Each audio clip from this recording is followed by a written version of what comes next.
একদিন ইউসুফ তার পিতাকে স্বপ্নের কথা সূর্য চন্দ্র আমাকে সেজদা করছে এই ঘটনাটি বলতে লাগলো। পিতা বলল, ওহে বৎস, তোমার ভাইদের সামনে এই স্বপ্নের কথা বর্ণনা করো না, তাহলে তারা তোমার বিরুদ্ধে চক্রান্ত করে বসবে। নিশ্চয় শয়তান মানুষের প্রকাশ্য।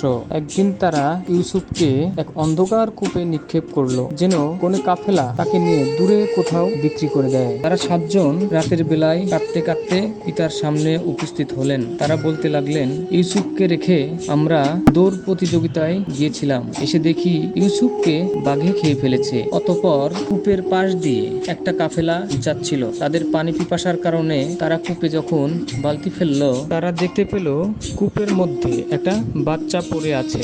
তারা বাচ্চাটিকে উঠালো এবং মিশরে নিয়ে গিয়ে বিক্রি করে দিল। মিশরের এক ব্যক্তি ইউসুফকে দেখে আর লোভ সামলাতে পারলো না। সে ইউসুফকে ক্রয় করলো এবং বাসায় নিয়ে গিয়ে তার স্ত্রীকে বলল, একে যত্ন করে রাখবে।